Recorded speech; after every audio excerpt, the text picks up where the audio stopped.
So, hello and welcome to this week's episode of the Turn 5 podcast.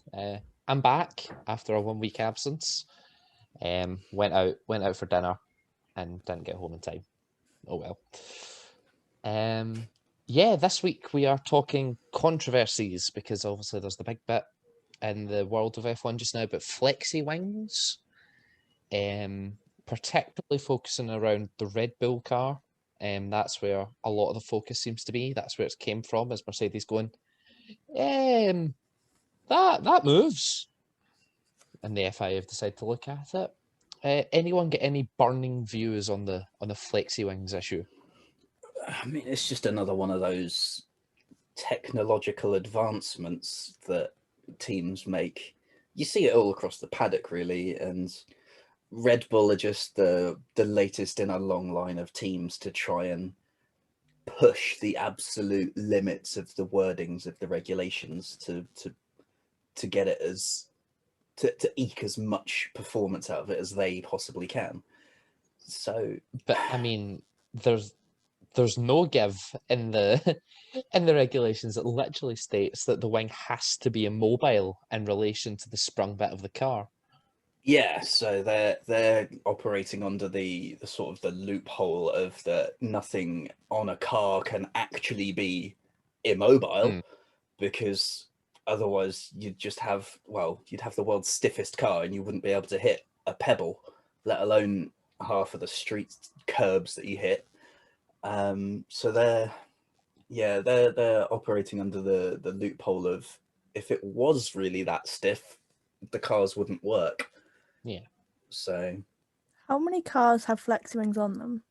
Because I thought it was just Red Bull, but then now you said multiple cars of them. It depends what you count as Flexi-wings. Alfa Romeo appear to be breaking it a little, depending on these new tests. They've came out and said this is going to cost us quite substantially financially. You'd assume if Red Bull has it, then AlphaTauri most likely has it. And people also seem to be pointing towards the Mercedes front wing, although everyone's front wing flexes. So I think that's a classic Helmut Marko tactic. The reason why people are pointing towards that, because he's basically come out and said, well, hang on a minute, the Red Bull rear wing's flexing, but the Mercedes front wing is as well. Even though it's perfectly normal for front wings to do that, isn't it? Yeah. And I think that's just his little tactic. One of his, we spoke about it last week, didn't we? With Christian Horner, they love to stir the pot, and you just point the blame on anybody but them. I do. Red Bull can do no wrong. I do, however, see slightly where they're coming from, because the amount at which the Mercedes front wing flexes is a fair bit more than you've seen from other teams. But at the same time, it's like you can't just have one rule for one bit of the car and another for another. So, but I mean, if you're going to moan about but if you're going to moan about one bit flexing, then you've got to be prepared for another bit to flex. If it's because they're both aerodynamic principles. So yeah, I'll need to look at the technical regulations to see if front and rear wings are specifically designated. Probably will be, because the way they'll work with the aero is going to be different, because the front wing is literally first point of contact with air, whereas the rear wings getting the last bits of the downforce out before creating a shed load of drag. So the front wing is there to sort of direct the airflow around the rest of the car, whereas the rear wing is just sort of tidying up at the end. Yeah. I thought there was talk, is obviously the people are saying this is going to cost loads and loads of time. If I don't know how much time Red Bull are going to lose if it does get banned or whatever. But I saw someone saying it might only be on the car from Spain, possibly. I don't know if that's true.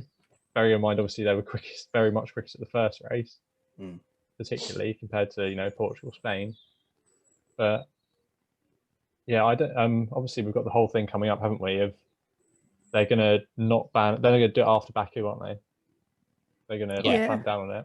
It's for France that it's getting clamped down on. It's going to get messy because Mercedes are going to protest, aren't they? If it's there for Baku, then Red Bull are surely going to protest something after that, aren't they? Didn't Toto say something like, if the stewards like reject the appeal or something like that, he's going to take it to court. It was something like that. Oh, He's what, going the to take it CAS, further. the Court of Arbitration for Sport, or Yeah. whatever it is. Yeah, he's going to take it further if it gets rejected by the stewards, which it's been rejected once. It's most likely going to be rejected again. What I don't want to happen is for the titles to get decided because a team had points deducted after. Because if the rule comes in from France and then the teams try and get results from previous races redacted, then I don't see. The like problem that. is though, it's the rule isn't changing. It's actually just a clause in the existing rule that says the FIA reserve the right to implement more load tests on top of the standard ones. But that's the thing. If a new, I know it's not new, but if a new test comes in to implement that ruling, you can't expect teams to have abided by that test before the test was implemented. Is what I'm trying to. It's like you can't commit a crime before the law has become law. Yeah, the test isn't the law. The law is that it has to be immobile. Yeah. So that'll be Mercedes' point of view of look, and also it's much easier to create.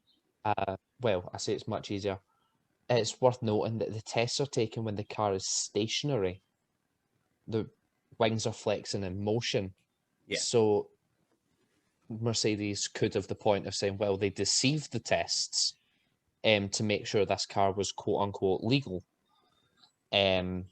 So I think it will be quite a hard slog between them and the stewards. I mean, my instinct at the moment is that I can't see Red Bull or whoever getting deducted points, losing results. Like imagine Verstappen got disqualified from the Monaco Grand Prix. Now, how ridiculous would that be? I don't see him getting disqualified. I think if it is upheld, it'll be a racing point situation. What, 15 points? Constructors get deducted, but not drivers. Yeah, I mean, because the drivers don't build the cars. Yeah. Yeah. Well, my instinct at the moment is it's not going to affect any results or points deductions. They'll simply just be, they'll have to clamp down it on the car basically going forward from France. The question mark is, if Mercedes protests the Baku result, then what's going to happen? What's going to happen to that? I think it's guaranteed that if the car is found to be illegal in these new tests, Mercedes will protest the first 5 races. And then Baku as well, won't they? So the first 6 races, there will be a protest goes on. And part of me thinks that Mercedes won't be the only one. Renault/Alpine love a good protest. Aston Martin will be in there. Aston Martin would be in there 100%. Ferrari could get involved as well. Williams. I think there could be quite a few teams put in protests against the results. It's going to basically end up being who's your engine manufacturer, isn't it? I thought Ferrari also had a Flexi-wing, or that was. I'm not sure. I thought is that just their wings such a poor quality? I thought the talk was it was Red Bull, Ferrari, Alfa Romeo, and then like you said, AlphaTauri, surely. Yeah. Well, to be fair, it's a copy of last year's Red Bull, effectively, isn't it? So maybe not, if that's the case. But yeah, and there's a lot more to come from this, definitely. Yeah, well, you may be hearing about it in later episodes. I think it'll be clear once the technical directive is released and set out in stone what the new tests will be. I think in terms of does the Red Bull wing flex, it's sort of cut and dry. You can see it in the onboard footage. It's just what is that gain, etc., etc. Yeah, I suppose the big question is, assuming it gets refined, the rule gets refined, whatever, for France. The big question is, how will the performance be affected? I mean, we saw. Yeah. Obviously, this proves the point of how many controversies of this sort there are. We saw what happened to Ferrari when, I think it's pretty clear they cheated with their 2019 engine. Yeah. You That don't wasn't officially suddenly get disclosed. slower when a new directive comes out and it not be related in any way, To your shape, or car, form. yeah. Yeah. It's And proof this isn't unusual. it's also because it wasn't just their car; it was every team that they provided an engine to suddenly Yeah. went backwards. Well, the thing So- was, I saw someone tweet about this the other day. They went from, it was Hungary 2019, wasn't it? Where obviously, you know, one of the slower circuits, and they almost got lapped in the race by Verstappen and Hamilton. And then we literally had the summer break. We had Spa and Monza, and they were, you know, on pole. Winning. Yeah. Yeah. And no one really seemed to make that much of it at the time. Well, the eyebrows were being raised, definitely. It was just they were trying to figure out how they'd done it so they could actually go, Protest it, yeah. is this allowed? And then suddenly the FIA have to go, yeah, no, that's not allowed. What the hell are you on? Yeah, I think this So- proves that this is very much a usual, you know, it's not a one-off in this No, sport. no, Yeah. exactly. It's like the Well, I annual. mean, let's go to last season. There was 2 of these instances. One where for the FIA went, go away, this is fine, and one where the FIA went, 15 points, please. Yeah. Let's start with the one where the FIA went, no, go away, das. So this is where I think Christian Horner has a cheek to tell Toto Wolff to mind his own business, because as soon as Red Bull seen das, they went running to the FIA. And It's das in was much the perfectly same. illegal. It's in much the same vein, though, isn't it? Because it was like you can't have any part of the steering setup that affects the suspension elements, and by adjusting the toe and the camber of the tires by using DAS, you were in a sense, in essence, or in a sense, whichever you prefer, you were adjusting the suspension elements, and that is what they were seeking clarification for. Because under Parc Fermé and all that sort of gubbins, you can't do that during the race, after qualifying, yada yada. Well, And that's during what they the wanted. race, I mean, during yeah, the you race, can make little yes. tweaks. Parc Fermé ends the moment the race starts. Yeah. And then obviously starts again once the race ends. So in terms of in the race, it was perfectly legal. I think it was only qualifying that eyebrows were raised, but the FIA went, no, this is fine. Didn't Mercedes have party mode banned as well for qualifying? Everyone Yeah, had party Red mode Bull. banned. Oh, yeah. Red Bull Yeah. got party mode banned Yeah. because Yeah. they didn't scenario have as 7. good one. Yeah. Yeah, There seems to be they've a got a little link party here. popper, Yeah. and then everyone else has got like a Roman candle. Red Bull's going, but we don't want.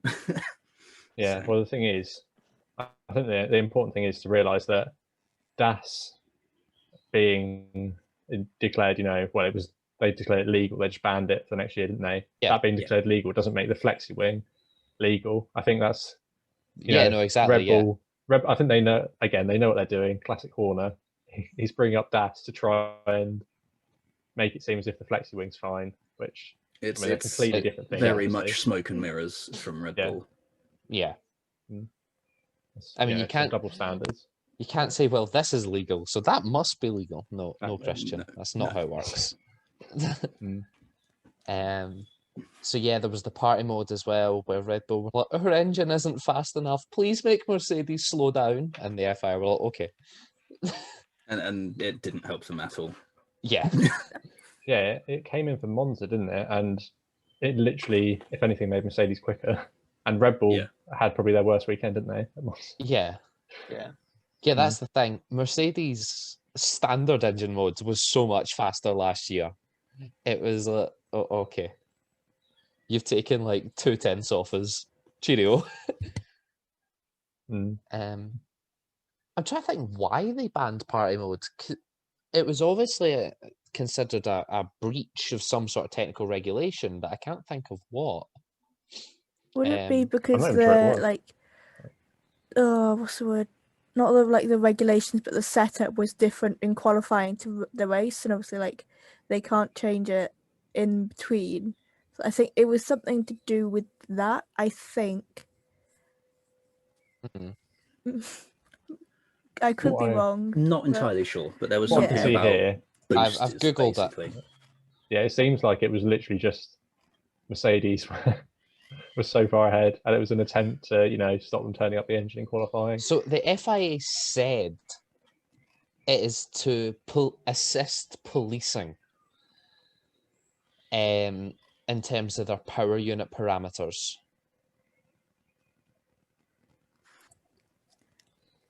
So The It's about as silence is deafening. generic. It's about as generic a I think ruling that's you it. could get, isn't it? Yeah. yeah, I think it's pretty clear. I mean, it's always happens, isn't it? We've seen teams have dominant eras in the past. Yeah, it always Ferrari, happens. the Schumacher, then they clamped down and they were suddenly nowhere, weren't they? Yeah. In 2005. Then obviously Red Bull, they were nowhere at the start of the hybrid era. Mercedes seem to be the ones that are immune to that, as in they are still there every single time that something gets banned. They try and make. Obviously, the whole low rate, high rate thing this year. Yeah, the FIA said that it relied on a multi-lap average of what its sensors are recording, because the signal from those sensors get distorted by electrical noise when different engine modes are used, and they hearkened it back to the 2019 Ferrari engine saga, because they didn't have the resources to police those regulations as much as they would like to, because it couldn't determine if the design was legal or illegal. So basically, Ferrari were bombarding the sensors with so much noise that they couldn't actually get a reading out of it. Yeah. Well, they came to As a well as settlement, having didn't they? a second sort of flow that just went past the sensor. I mean, they came to a settlement, didn't they, with Ferrari? But I think we all know it's classic FIA Ferrari politics. Which, to be fair, I kind of wish I was like old enough to remember, sort of the early 2000s, sort of 90s politics. All the Schumacher Ferrari stuff that went on, because that. Yeah, there was a lot going on at that there point. was a lot. I mean, we think there's a lot now, but it was just ridiculous back then, wasn't it? Oh yeah. I mean, what I remember is team orders. That was a mess in the how they tried to 2000s. ban it, and then it was like multi-21. Yeah, it was always going to end up being the way of, we'll just send a coded message and it'll mean one thing, but actually it's another. Fernando is faster than you. Well, Please big one, confirm you've understood this message. That's the least complicated coded message I think I've ever seen. Yeah. The big one was the Austria race, wasn't it, with Schumacher and Barrichello? Yeah, where Barrichello basically stopped. It wasn't technically illegal then, was it? It was just such a bad show. Like everyone booed. And when was this? So basically, 2000. Well, you think Hamilton and Bottas? You think Hamilton? I think Bottas Hamilton Bottas at Russia a couple of years ago, but worse. It was bad. Yeah. This was Barrichello literally pulled over on the last lap. the last corner to let Michael win the Grand Prix, because I think I've seen that. it was. Was it like the next? Jean Todt was team principal at that point, wasn't he? Was it like the next race? Schumacher slowed down a lot. That it was like quite close coming over the line. Did something like that happen the next race? Yeah, it was towards the end of the season. Yeah, something like that. The worst thing about the Austria one was he was already so far ahead.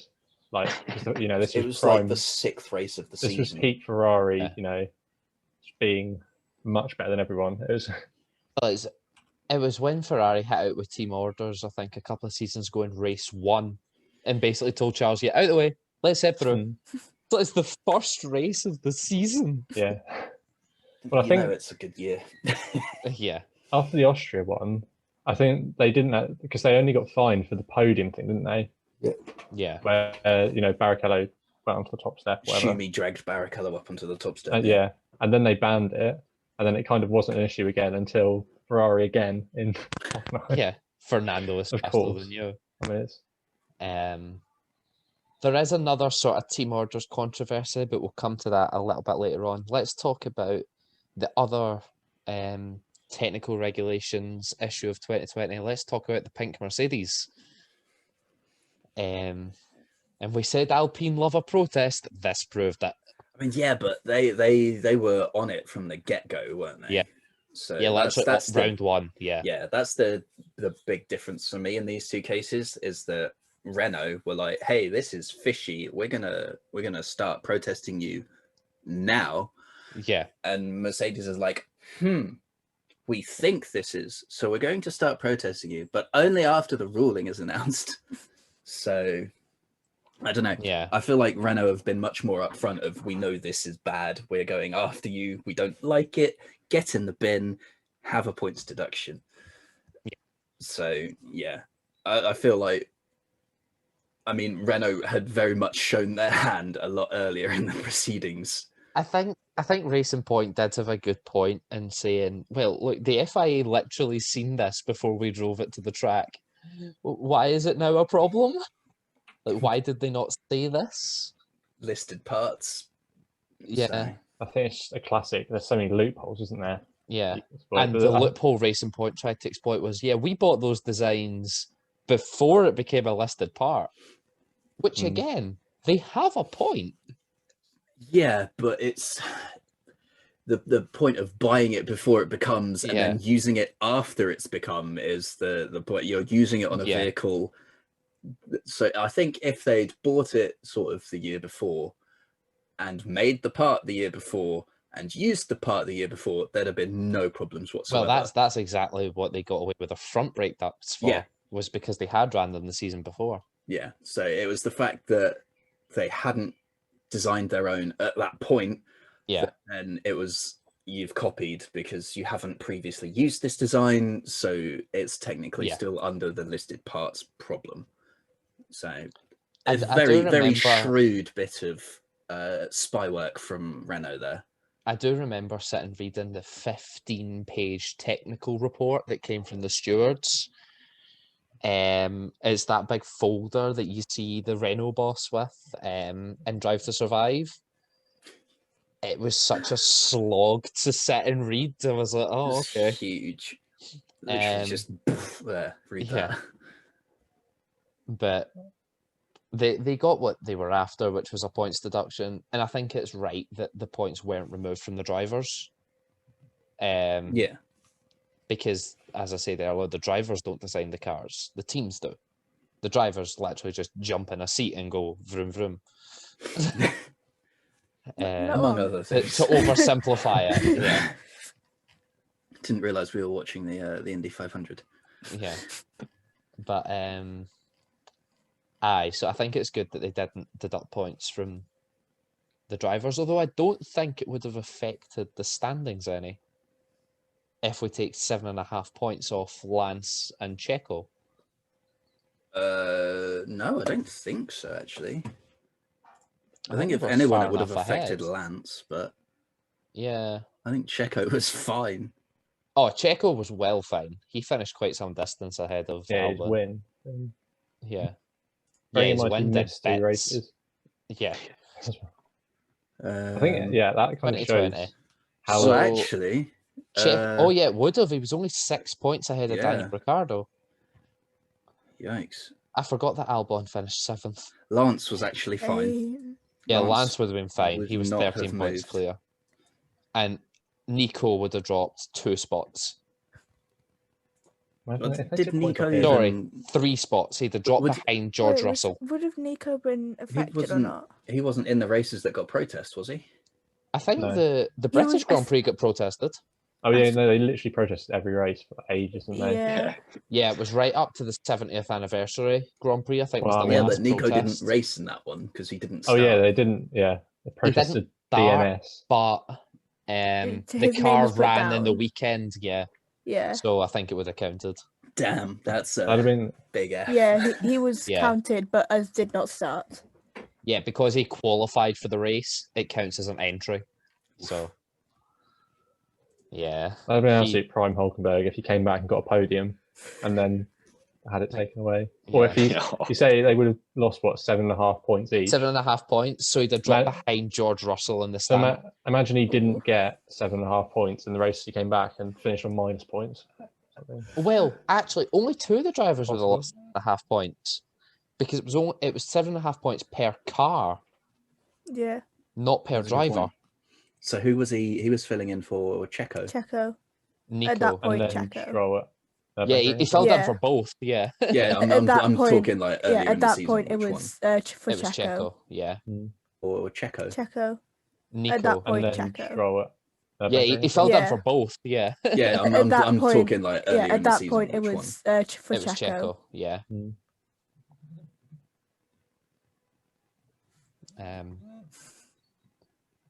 Hypotheticals. Imagine. Shall we move to one of F1's biggest controversies ever?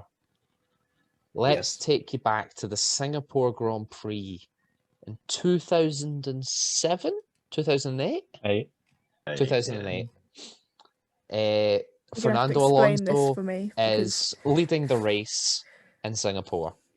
If a safety car comes out, it's likely that he'll win the race.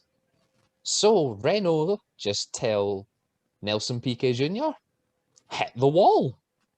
And he does. He I think loses Fernando it. wins. Yeah. Shock. And then Fernando wins the race. He loses it in a completely strange bit of the track where you'd never normally lose the car. And every other team's like, wait a minute. Something not isn't right. right here. I think, And then Nelson Piquet comes out and be like, yeah, they told me to crash. And that sparks one of F1's biggest controversies ever. Discuss. They got Wasn't away with that it in for like 2009. Yeah, yeah. that it all came out. Well, they got away with it. Well, I mean, I think the drivers it was a bit sus at the time, but they got away with it. And then they sacked Nelson Piquet like the next season. Yeah. And then it became, because he said about what happened basically. Yeah, they sacked Nelson Piquet and he's like, they told me to crash. Yeah. And it was Flavio Briatore, so he kind of knew. Yeah. Yeah. Then like ING left Renault as a sponsor, and the car was like blank. I think. Well, actually, the way he won the race, I think it was he had a bad qualifying or something, and I think it was actually like Gasly's win at Monza, apart from obviously not legit. So Yeah. I think what happened was he pitted. It's the refueling days, obviously. So he pitted like really early, which in itself was a weird thing to do when he was like down the pack. So normally you'd go long, I think. Yeah, if you were far down in the pack, you'd go long and hope for a safety car. So he pitted early, which was very weird. And then they obviously shut the pit lane you couldn't refuel under the safety cars. Yeah. And stuff. So basically he got onto the back of the pack, having done his pit stop, didn't he? And jumped everyone when they came in. Yeah. I mean, some of these old controversies, I wish I was old enough to remember them. And then if we go back just one season, there's another big controversy which actually led to a disqualification from the constructors' standings. McLaren Mercedes disqualified from the 2007 Constructors' Championship because of Spygate. Didn't they only get found out because there was one of the employees was printing off at like a public printer, and then it was a Formula One fan found the documents? I'm honestly not sure. I think it was something like that. It was something I saw it incredibly somewhere. dumb like that. Yeah. I think I saw it somewhere. And it led to all sorts of tribunals. There was a genuine possibility that Hamilton and Alonso could have been. Well, I mean, one of them at least probably would have won the title if they weren't, tripping over each other all year. 2007 Formula One espionage controversy. That's very. I think it was entirely possible the drivers could have been disqualified, though. I'm pretty sure. I think it would have been quite harsh to disqualify the drivers because, again, they have nothing to do with it. They just drive the cars. I think it almost very nearly happened though. But they were both in the title race as well. So. Yeah, it was like surprising that neither of them won it. That was that like Ferrari v McLaren era. It's weird to think about now because obviously McLaren's such like a chilled team, but like when Ron Dennis was there. Yeah. That was when Alonso was first with the team. So there's all like the rivalry with Hamilton, the stopping in the pit lane in Hungary, wasn't there? Yeah. What was that? So basically the whole story was like Alonso, well, he wasn't really happy that Hamilton was, competing with him as a rookie. when he was double world champion. And then there was this one qualifying session in Hungary where like they'd refuel right at the end to be the last to cross the line, and he basically sat in the pit box in front of Hamilton in Hungary. I think I've probably seen That like was a video. he was annoyed at Hamilton for something from an earlier race and was just like, I'm just going to sit here. And he just parked. Yeah, it's just... There's been a lot of those like teammate ones as well, like Hamilton Rosberg, Senna Prost. Hamilton Rosberg, I think Yeah. the peak of that came at the Monaco Grand Prix, where Rosberg suddenly locked up. Oh no, Mirabeau! Going into Mirabeau. That was quite. And he actually just braked like 50 meters later and was just, oh no, I missed my braking point. That was quite funny when Simon Lazenby was just whining off about it. Yeah.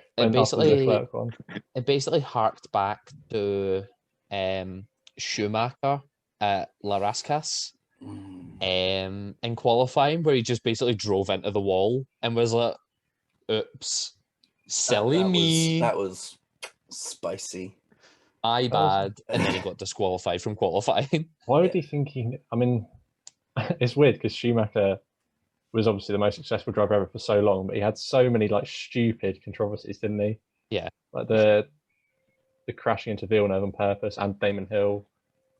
It's just... I mean, it's the fact that he didn't even make the Rascas one look accidental. He basically just straight lined it into the wall. Why would you think you can get away with that? Like, it was so obvious. And just seemed to be like, oh dear, red flags? Not being funny, but I take Rascas better than that on the game, and I take Rascas in a very unorthodox manner. Yeah. You just use the wall. Okay, I have damage on. Damage off, ride the wall. Sorry, Lando Norris called. He wants his quadrant strategy back. I think it's one of them where like there was so much like politics favouring Ferrari that we could get away with it back in those days.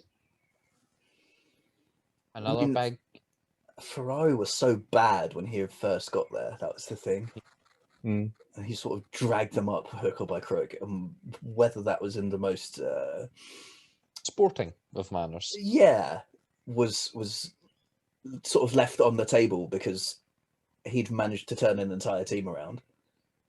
So, I mean, I don't know.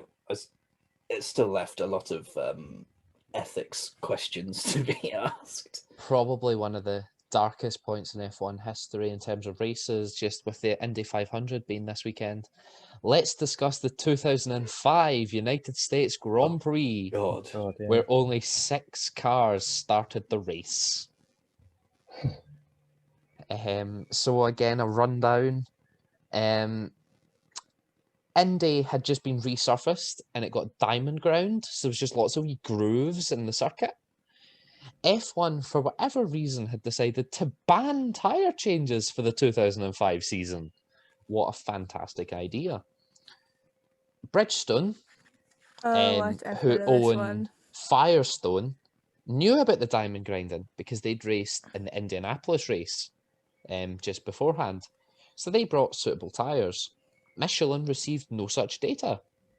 And so they brought the tyres that they brought for Indianapolis the year before, which then proceeded to explode through turn 13, which was the Indy 500 turn 1. And yeah, they fought to try and get it done. Idea after idea was put to the FIA. The FIA told the Michelin teams to just drive slower, which definitely seems safe. In the probably fastest corner of the circuit. Yeah, just go slow. Okay.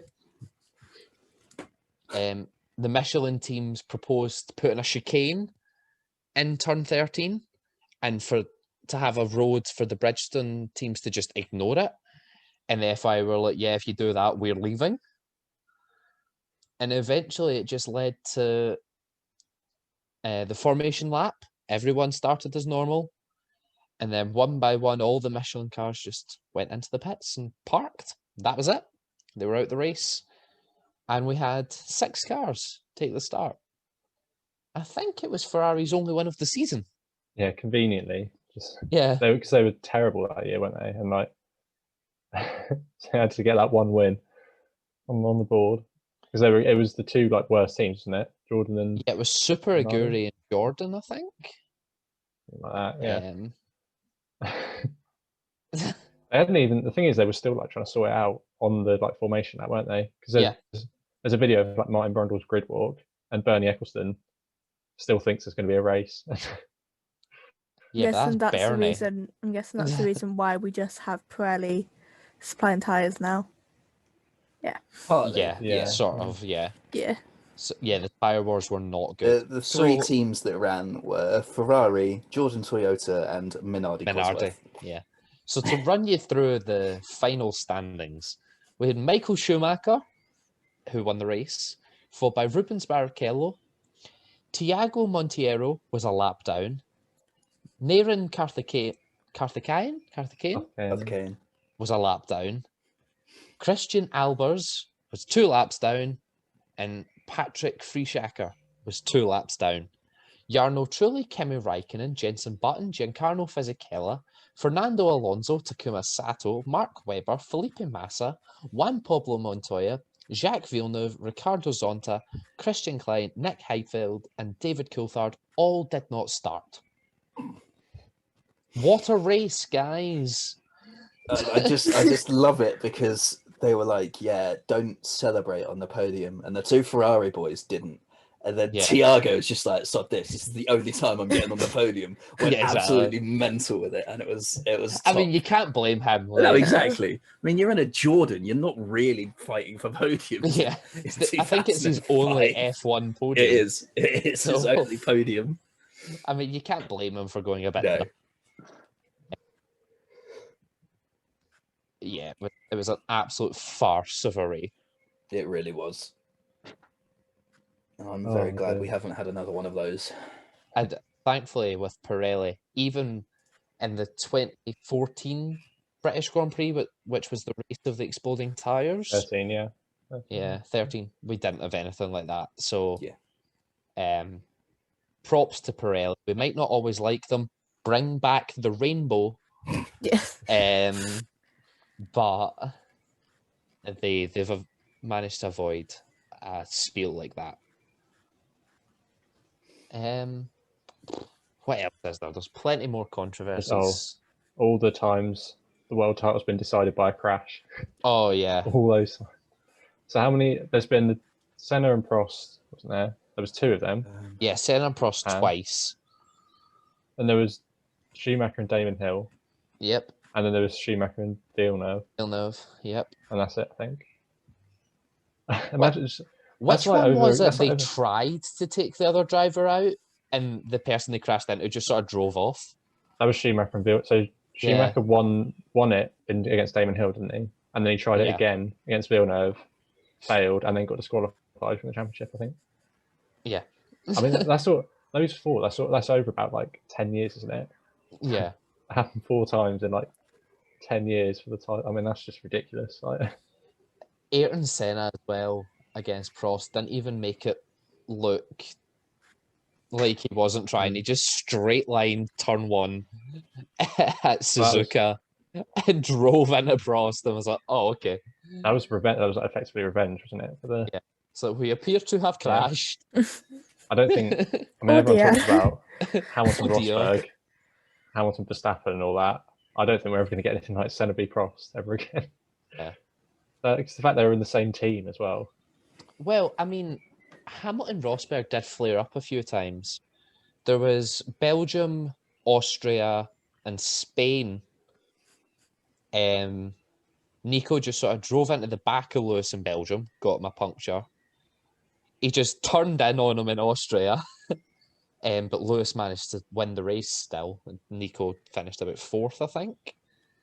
And what was the other one I mentioned? Spain. I think we all remember Spain. Yeah. It's the only exciting thing to come out of Spain. Did you guys see the Nico's video of where he just like reviewed the track and all that. He got to that corner. I was like, yeah, I don't know much about this corner. Let's just carry on. There were so many like little things that went on as well, wasn't there? I still maintain that Spain one was Nico's fault as well. Yeah. He just pushed Hamilton onto the grass and was like, Oopsie. why has he crashed? How dare he spin when I put him on the grass? Yeah. And then wasn't it Nicky Lauda came out and was like, yeah, I'm not blaming any driver, but it's not Nico's fault. And it's like, oh, okay, Nicky. So you are. Yeah, he was trying to be like, yeah, we're going to get them both equally. It's like, but Lewis caused that. It's like, no. Did you watch the same race as us? I don't think he did. Must have had the German coverage on. Yeah. Yeah, I mean, he blamed the Rosberg German for coverage Belgium. superimposing 44 on Nico's car, so it was Lewis pushed him onto the grass.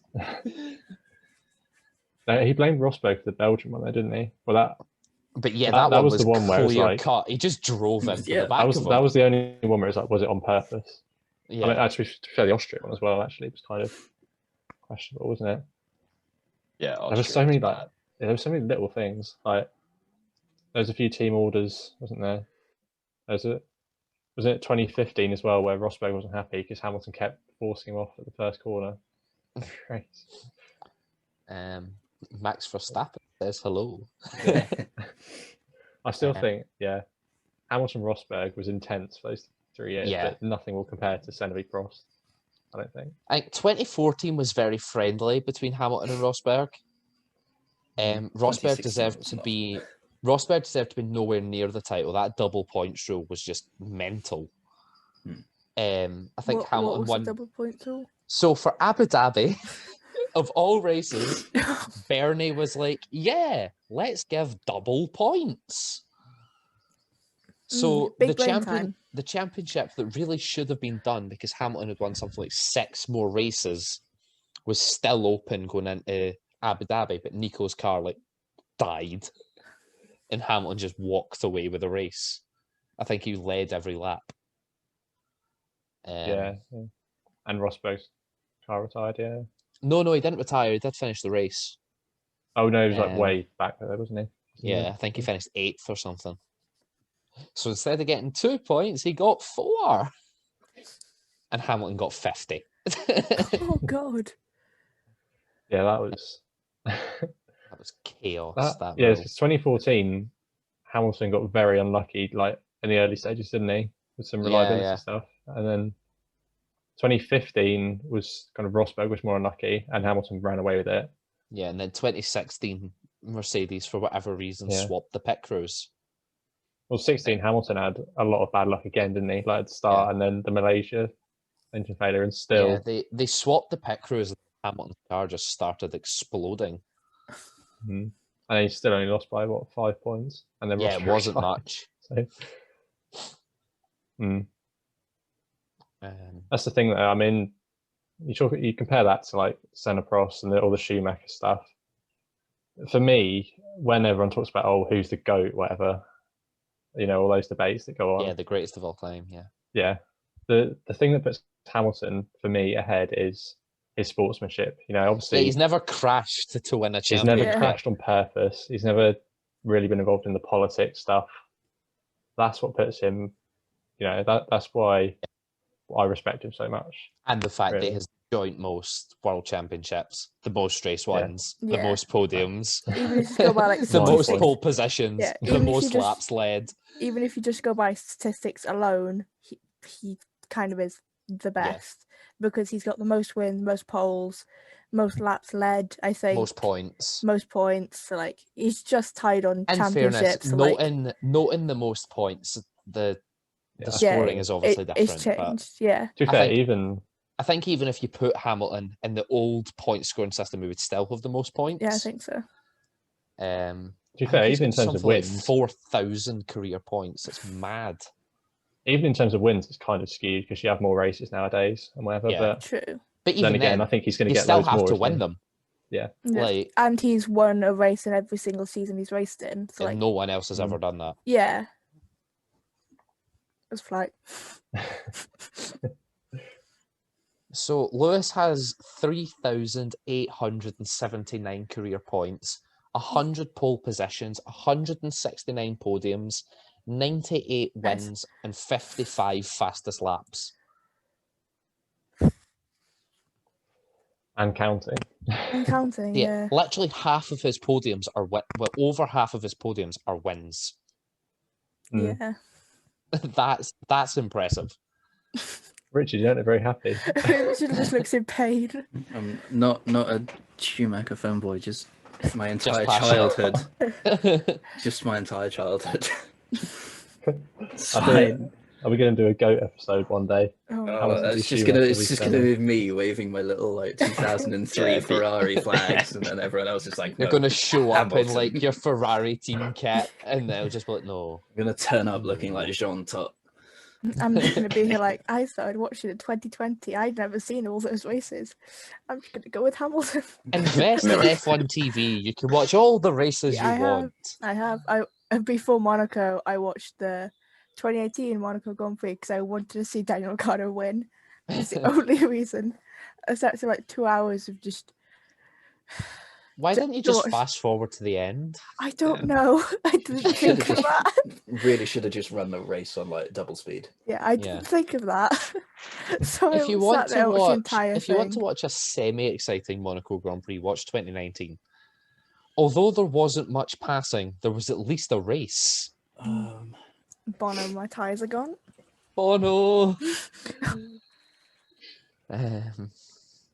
Why have you done this to me, Bono? But what else have we had? um, Oh yeah, the Vettel. Speaking of deliberate crashes, Vettel Baku. oh yeah, Baku coming out. 2017 I Azerbaijan think that's the Grand only. Prix. I actually think that's one of the bigger ones. That's the only one that kind of compares to the Schumacher Ferrari days for me. Yeah, I still maintain Again, Vettel should have. What happened? So yeah, basically what happened was safety car restart. Hamilton is leading, and he does what he's allowed to do through sector 3, is the pack. So he starts slowing them right down to let the safety car peel away. And Vettel doesn't anticipate it and just drives into the back of Lewis. He then shouts over the radio, "He brake tested me," which the data shows he didn't. Before pulling alongside Hamilton and just driving into him. Right. The FIA gave him a 10-second stop-go penalty, I believe. Something like that. It was, which is the most harsh penalty you can get that isn't disqualification. However, I maintain he should have been qualified for dangerous driving. Yeah, I think we mentioned this last week, didn't we? I can't remember how or why, but I think because it's a Ferrari driver in a title battle, personally, they bottled I think it should have been either disqualification or race ban, or both. Yeah, I think it nearly...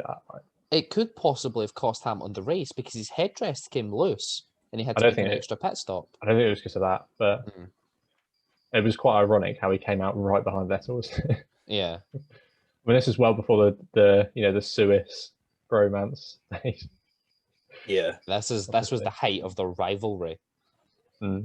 Because I remember, like, early in that season, everyone was saying, "Oh, what a respectful rivalry it is," and this happened. Seb says, "Allow me to introduce myself." So yeah, that was an interesting occurrence. We had a red flag that race as well, actually, because everyone started crashing. Yes. Yeah. And Ericsson that hit Grosjean. spawned the beautiful gloves and steering wheel meme. Bottas came from a lap. Was this the race? Bottas came from a lap down to finish second. Yeah, it was. Oh yeah, he pipped Stroll on the line, didn't he? Yeah. I remember how ridiculous that Stroll podium was as well, because he was like, he was literally a meme, wasn't he? Yeah. In his first few races with Williams, because he was very underprepared. Got a podium. Yeah. He was like a second off Massa, who was about 85 years old.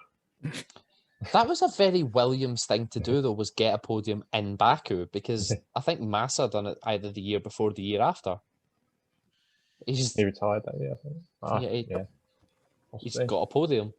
Yeah, Stroll was Williams' last podium. He just pops up with random Cries podiums in out of nowhere. Williams. Yeah. Things with Baku is it seems to be it's either really boring or if there's a safety car, it's the craziest race of the year. I think there's only maybe been one boring Baku race though, and that was 2016. That was the first race we went. Because 2017 we had Seb versus Lewis. 2018 we had the Red Bulls eating each other in turn one. The classic. 2019 was quite a jumbled midfield. The front runners just drove away. But the midfield was quite a good race as well. I think you had Kimi absolutely spearing Ocon into the wall in lap one. So we've had the one where Alonso had 2 flat tires on lap 1 and then still finished P7. It's ridiculous. You take care into corner 1, corner 2, and they crash into you. Oh god, he's just such a meme at this point, isn't he? Like we talk about Lance being a meme, but then you just had Alonso's team radio was just basically meme central at that point. You had GP2 engine. Yeah, we had GP2 engine. All this talk about Hamilton moans on his team radio when he's having a good race. Alonso will forever hold that crown. There, yeah. What was the other guy? What was the other one? Well done, guys. The engine feels much worse than before. Yeah. Or I think his best one. We can go out on another set of inters or on the full wets. I think we should go into the garage and see the conditions. His team replies, okay, if we do that, we'll just have time for one more lap. He's like, do whatever you want. We could put a rocket ship and we'd still be 11th. Yeah, he was not a happy chappy back then, was he? In fairness, that one he had a point. That track was just undrivable. Yeah. Shall we talk the 2021 Azerbaijan Grand Prix? I think it's about time. Nice segue onto it. Yes. How shall we kick things off? Well, Podium predictions as standard?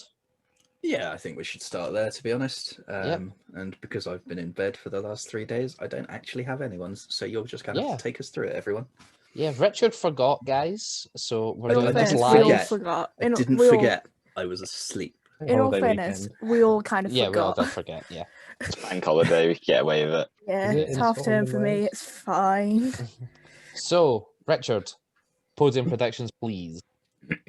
Pole position, Hamilton. Podium, Hamverbot. Alex. Hamilton for pole. Mm-hmm. And then podium. Oh. It's gonna do it. It's gonna do it. Podium, Hamilton, Verstappen, Norris. There you go. Ooh. I was thinking like I wanted to say that, but Bottas is a bit of a specialist, isn't he? But whatever. Ben. Pole, Verstappen, podium, Verstappen, Hamilton, Perez. Nia. Pole, Lewis. Then Hamverick, because they're changing his chassis, so I'm hoping he's going to do well. For myself, it's pole Verstappen because of the Flexi-wings, and podium Hamverbot. I've got Sonia's, who's gone for Verstappen on pole, and then Verstappen, Norris, Hamilton as the podium. I've got my friend Caitlin, so at CaitlinWhoNow_ on Instagram. She hasn't given me pole, but she had P1 Max Verstappen, P2 Valtteri Bottas, and P3 she couldn't decide, so she went either Lando or Charles. So, how this works. You have to choose. Well, that's all she gave me, so... We can't Don't give worry any about that, points Jack. for that. I mean, No. obviously we've got Lily on Discord with Hamverbot Yeah. and For- Ham on poll. Yeah. For Caitlin, I'll just go Charles Leclerc because she's a Ferrari girl. So I'll say And- she said Charles. And we got one from my Twitch chat of Verstappen, Hamilton, Norris for the podium. So that's from Matt Marshall. A lot of different ones this time. Yeah, A lot of Norris. I mean he's Ricardo. on form. Well, I heard I've just Carlos put Sainz- in one of my F1 group chats asking for some pole and podium predictions, so we might have some more by the time the episode's done. Yes. Wild predictions for the race. Richard, go. At least 2 safety cars. Ooh. Alex. Yeah, I mean it's Baku, isn't it? So like literally it could be anything. I feel like if there is a safety car, we're going to get some ridiculous result. I don't know. George Russell will score points. This will be the race. Ooh, that is bold. You So might are jinx it. 10 drivers retiring then, Alex? No. Well, no, you only need 8 really, or 7. Well, I mean, After yeah, Latifi. you just need Nikita to spear it into someone. Yeah. That's it. Nia, bold predictions. Um, Having never seen the Baku Grand Prix, give us your predictions. there's going to be an unexpected DNF. I don't know who, but there's going to be an unexpected DNF. Ben, By virtue bold. of mechanical failure. Most likely, if it's unexpected, then it's most likely going to be something mechanical. Fair enough. Ben, bold prediction for Baku. McLaren on the pace. Mm. On the Why not? So I'm going to go, there won't be a red flag. There will be multiple safety cars. It always happens, isn't it? That one safety car leads to more in Baku. Yeah. The old It's a saying longest of run. safety cars breed safety cars. It's such a long run, isn't it?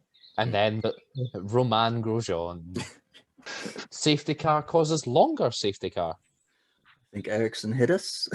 I'm trying to remember, did it go safety car in this lap and then he hit the wall? Or was the safety car not coming in? Honestly, couldn't tell you on that one. Oh, yeah. I wonder if we're going to get a full FP1 this year after George Russell's car exploded on a drain cover in 2019. Yeah, that would be nice, wouldn't it? Yeah. That was one of those only in Baku moments. Yeah, it Well, was a only very on a interesting street moment. circuit, really. No, wasn't it in Imola last year? Somebody went over a drain cover.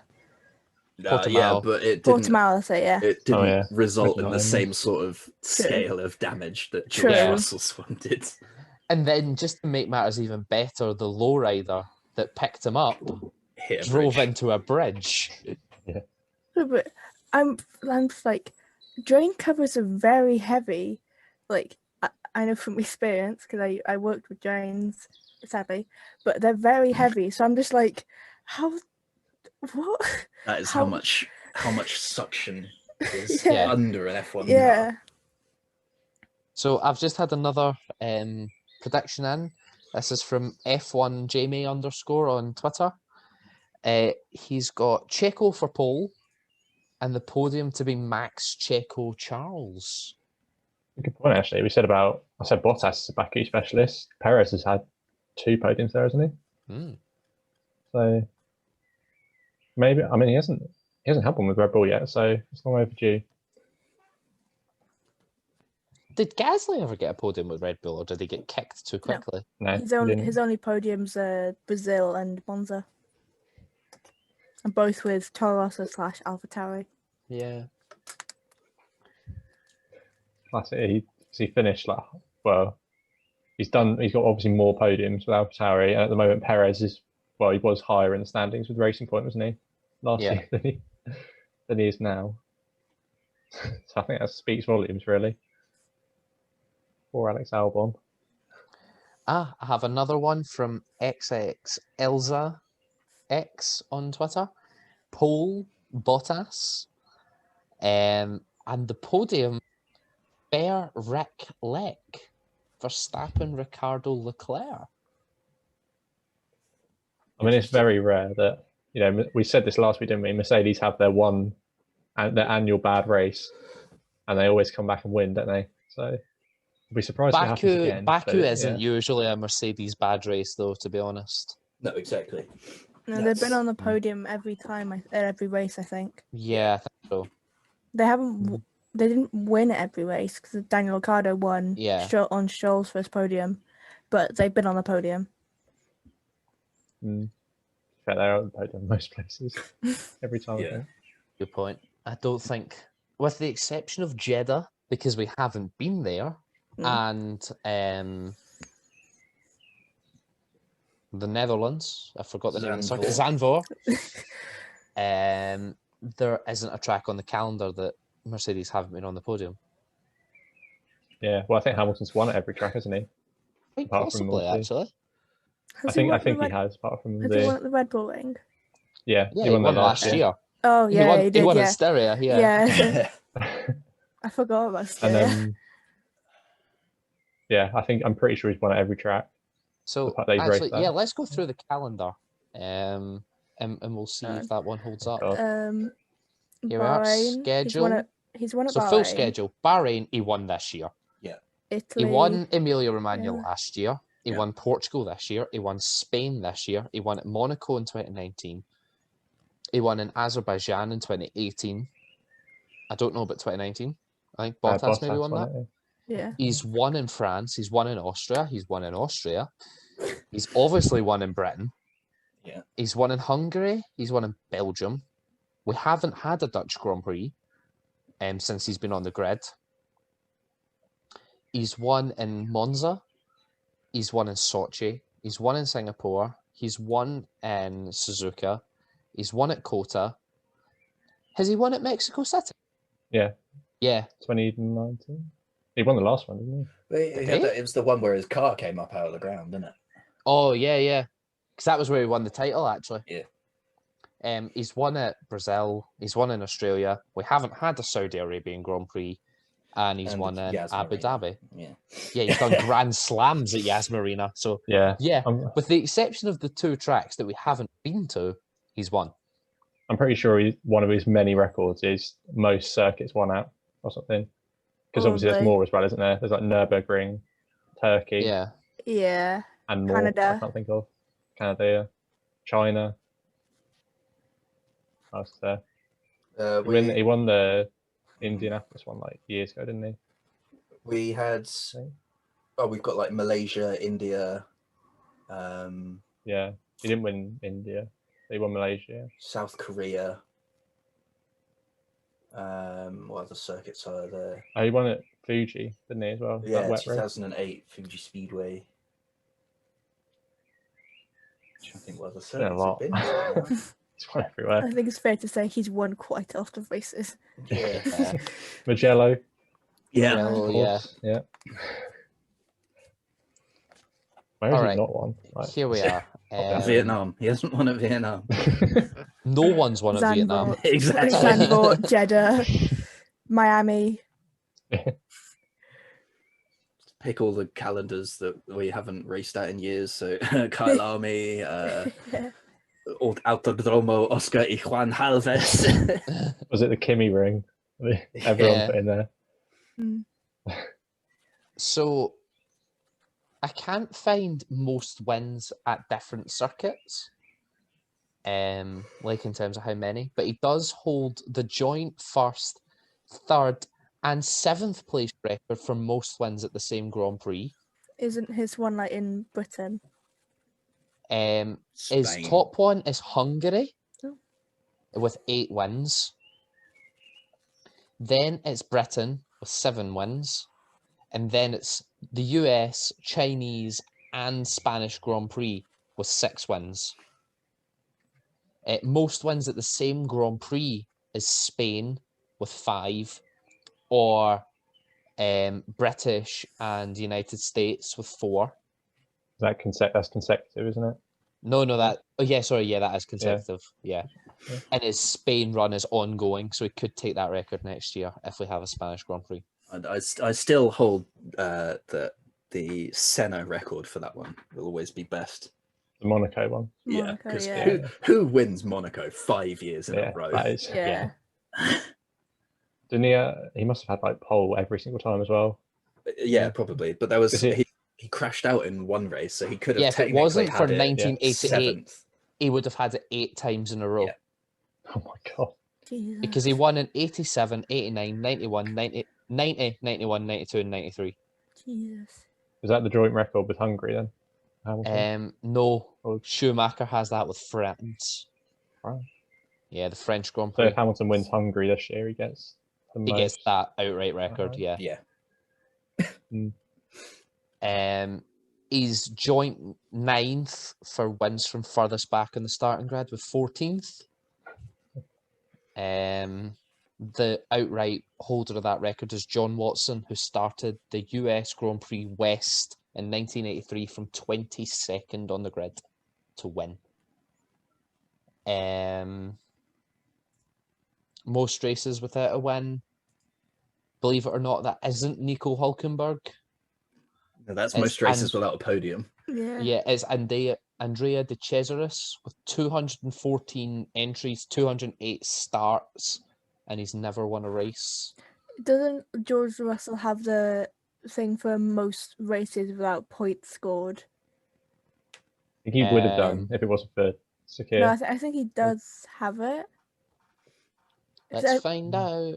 Oh yeah. Just heap some more pain on us. Points. Must have been like Max Chilton or Um, someone. Most races Hold the before rest scoring up. points. He's third. It was his 37th race that he got points in. Jonathan Palmer is in front of him with 42, and Nicola Larini is in first with 44 races before a point. Wait, is that Jonathan as in Jolien's dad? Yeah, I think Yes. it is. Yeah. No, I was going to say.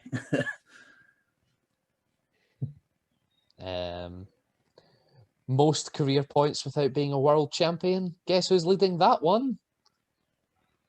It's actually. Well, most points. Is So that it must be Bottas? someone. Most career points without It must be being world modern champion. then. It must be like It's got to be Verstappen. Bottas. Bottas. It's Bottas with 1,559 points. The wingman. Then it's Verstappen with 1,267. Then it's Ricciardo with 1,183. Then it's Massa with 1,167. Then it's Mark Webber with 1,047.5. Then it's Perez with 750. Barrichello with 658. Coulthard with 535. Hulkenberg with 521, and then Leclerc with 441. How is Charles only 441 points? he's already That on there. after, seems like, 4 very years. low. Well, you think about the amount of races that his engine has blown up, or Yeah. he's But he's only rashed been out. competitive. or- He's only been really competitive for 1 year. Yeah, because Ferrari he had last his year. he had his Sauber year, didn't he? So Sorry, I have to point something out. The most championship points in a season, there's 10 positions here. 7 of them are Lewis Hamilton. There's only 3 drivers in that one. Lewis, Seb, and Nico Rosberg. Yeah. 2 of them are Seb, one's Nico, the rest are Hamilton. Yeah. The points ones are all like skewed, aren't they? To be fair. yeah, Yeah. because you go back to like 2005, and it was like the first 5 drivers got points, and that was it. Yeah. And you only got 10 for a win. Yeah, Or take it back to when the championship originated and it was only like your best 3 races you got points. You were winning the championship with 12 points. yeah, That it thing. was, Like, it was a bit mad. So yeah. We've came off of Baku a wee bit. Let's go back to Baku. We're a little Um, bit off topic. Yeah. Baku will probably break some records. To be fair, this weekend. Yeah. I'm surprised. Baku Most is just safety cars. crazy. I think the record for most consecutive safety cars, I think, belongs to Singapore, because there hasn't been a Singapore Grand Prix without a safety car. which I love. That'll change It's this a year, I reckon. great statistic. It's Monaco all over again. No, God, no, please Singapore. don't. Please. Singapore's wide enough that you can at least attempt to pass. So Plus, number 9. You said this, Number- to be fair. number this in 9 Monaco. finished in Monaco. True. Yeah. They even beat. How well, it was- far behind was he from the last car? Well, the second, car. yeah. Let's find out. What car was it? He was 2 laps behind the car in front of him on track. Seriously. Oh, was he? Yeah. Oh, Both And the Mick- Haas cars finished 3 laps down. Everyone else finished either 1 lap down or on the lead lap. how far That's behind was just- Mick to him? Couple of seconds. Yeah, Yeah, had engine Mick was problems, didn't he? told Yeah, not to Mick did have push. an engine problem. Even when the engine problem was resolved, I've listened to his team radio and it's just sit there, Mick. It's okay. Yeah, they couldn't do anything to fix it. So he Mick just said, finished 1.4 seconds behind Schumacher. Mick finished behind Mazepin- Schumacher. No, not Schumacher. Mick finished behind Schumacher. Mick finished 1.4 seconds behind Mazepin. And Mazepin finished 2 laps down on Tsunoda. Oh, Tsunoda God. took that ludicrous pit stop at the end. And then there is Charles Leclerc with a DNS and Bottas with the longest pit stop in Formula One history. See, Yeah, that's Racking another up record, at isn't it? 2 days. I don't know whether to believe that because they only posted it on the Thursday. And Yeah, I'm they a posted firm, it on the Thursday, but they said it came off the car on the Tuesday. Yeah, but I'm a firm believer of until you see it, it hasn't happened yet. So I'm stalwart. That is a 4-day pit stop. But technically, doesn't a pit stop end until all 4 tyres have been put back on the car? True. So So we're if looking there's- at where if there's no- FP1. Yeah, if there's no tyre put back on the car, then we could be looking at a week or 2. I don't think that's how they're going to judge it, to be honest. I think they've Well, called it that's when how the they- tyre came off. Well, that's how they work it on the actual timings. When they all 4 tyres are put back on and they move. Yeah, it's So- stationary time. So Well, in that case, if it's stationary time, it ended at Monaco because they wheeled the car into the pits. yeah, into the true. garage. True. So yeah, the good point. car moved. Car moved, not in the direction they wanted it to, but it moved. It Yeah, moved. because the Not on its Sakir own. one, they made the pit stop without changing tyres, didn't they? Yeah. So that's No, they took them off and put them back on, didn't they? They took them off. Were like, "Oh, Valtteri, your car's on fire. Have some old tires." This will help. It was just Valtteri on the team radio being like, "Guys, what have you done?" And they're like, "Valtteri, you're on the same tires. Wait, what?" Yeah. Why? Wasn't like George on like his tyres and Valtteri's tyres? Yeah, it was a Yeah. mixed set. Yeah. Well, it wasn't so much a mixed set because it was all the same compound. It was just mixed Wrong. people set. Yeah. Yeah. okay. That's what Mercedes become when Lewis Hamilton isn't there. A mess. Yep. So obviously Baku is incredibly tight and twisty by its very nature. It's got some of the thinnest parts of the F1 calendar. It's time to play, for that instance, Mazepin Bingo. Woo. If you don't remember the rules from a few weeks ago, we put forward the following predictions. First up, will Mazepin finish the race, Richard? Yes. Alex? Yes. Ben? No. Nia? Yes, because he's slightly improving. I'm also going to go with yes for this one. So, Ben, which lap will he DNF? 24. Mechanical 24. failure. Oh, mechanical Oh. failure. Yeah, to be fair. Surprising. Okay. Richard, as you've went with Mazepin finishing, how many laps down will he be? 2 total. Alex? Oh, this is where I have to work out like what the lap time's going to be again, which I can't do because I'm not good enough at maths. I'm going to say, oh, this is confusing though because if there's safety, oh, whatever, 1, because there'll be a safety car. and he'll unlap himself or something. Nia? Considering I've never watched a Baku race, I'm just going to go with 3 because it worked for me last time. I'm thinking either 3 or 4. Especially with the high-speed nature of Baku down that main street, that Haas is just going to be an absolute slog.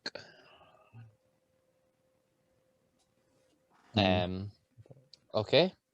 Richard, what lap is he first being lapped? There's 51 in total. So we're going to go for 21. It's...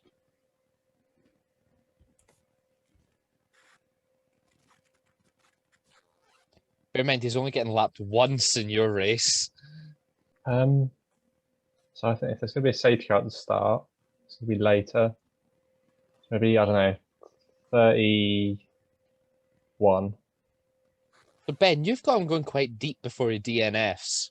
Will he be lapped? And if so, what lap? No, he won't be lapped. Not quite. By lap 24?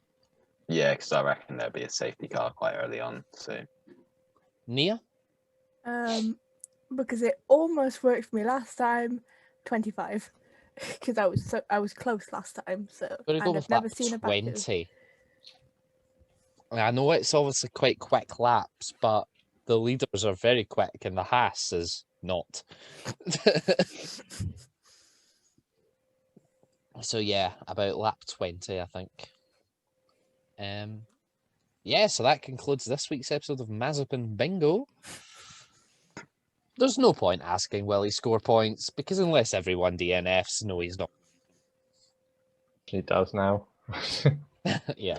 Yeah, you're like Alex has jinxed George and you've jinxed Mazepin, so George won't score points, but Mazepin will. Great. The reverse jinx. Just Pain. Uno reverse card on your predictions. Yeah. All I feel is pain. Yeah. Anything else to discuss?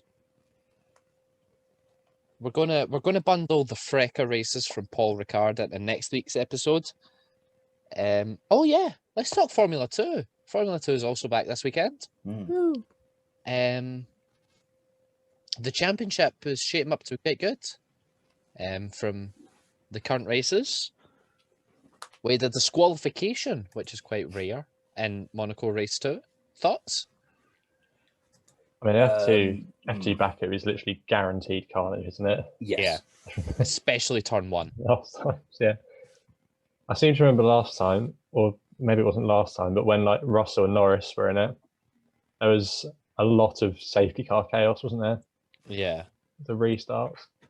Last time we went, Ragunathan failed to execute a 3-point turn. Oh yeah, of course.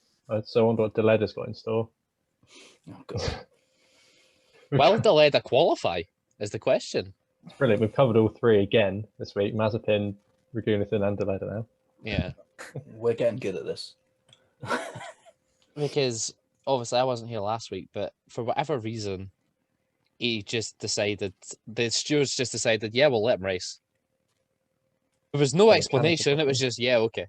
A mechanical problem, apparently, wasn't it? That's not what they said in the stewards document. They just said, he's allowed to start. Yeah. Normally they say he's allowed to start because the stewards just went, yeah, he can start. I channeled my inner you, Chris, and went in on them for not giving us enough details.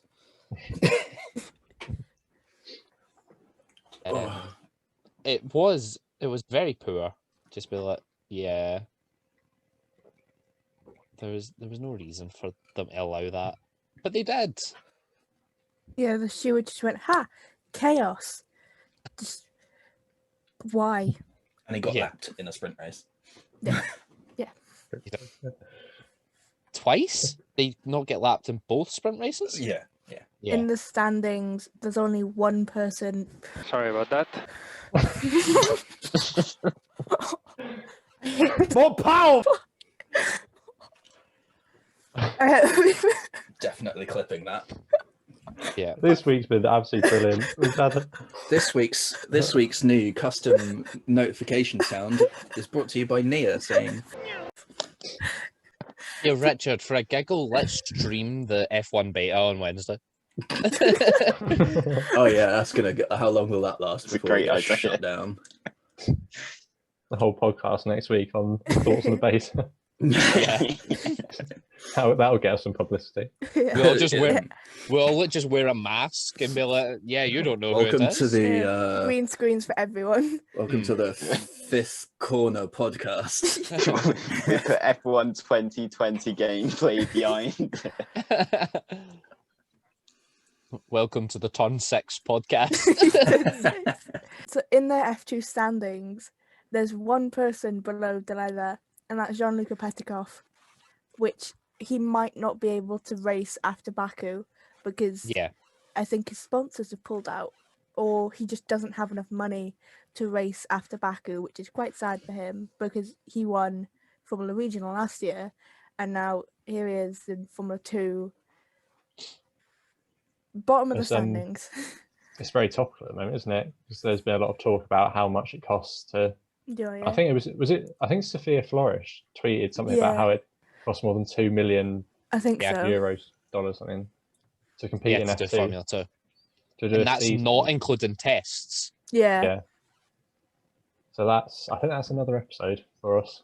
Yeah. Yeah. Cost But of yeah, motorsport. Yeah. Very topical at the moment. It's obviously Lewis Hamilton's been saying, isn't he? He wouldn't have been able to.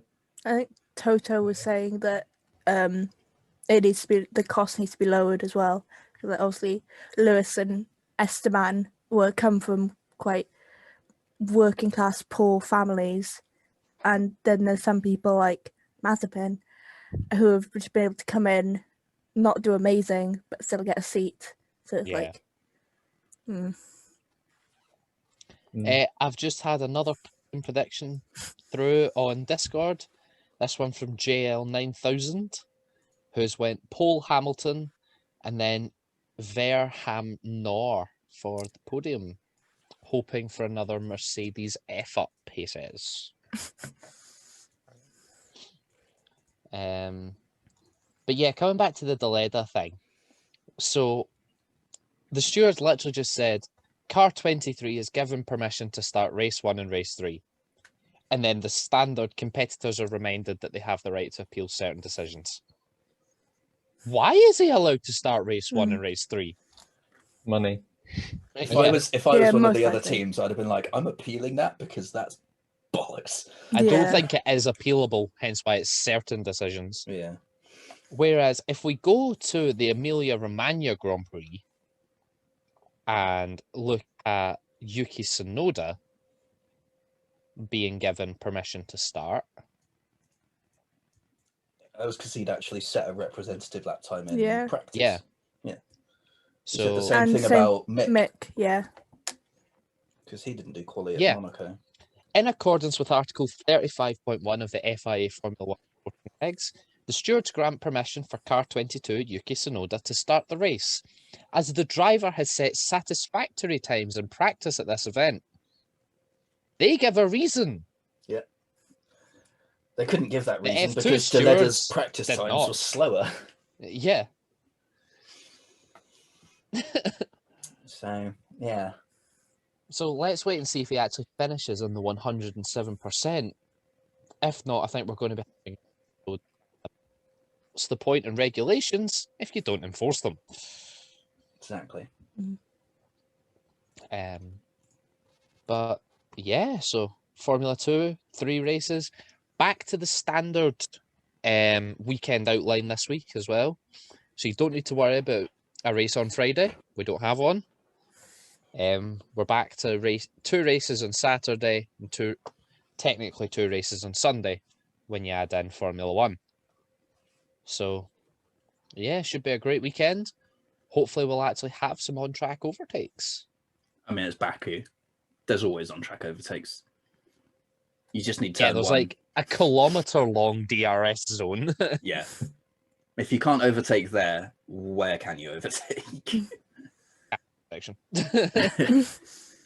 Petition for a car to go side by side up the castle section.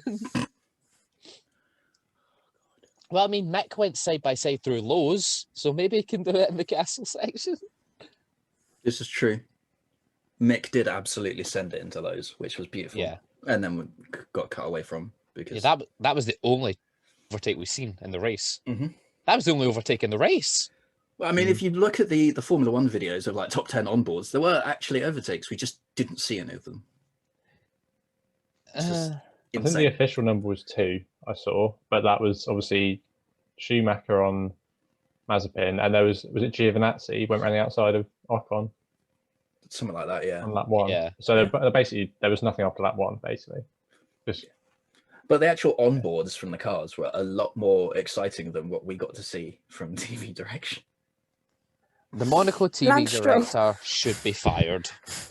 Yes. Although he did give us you've been Lance Strolled, so you But that's not a wouldn't good send me lose thing. We don't want that meme.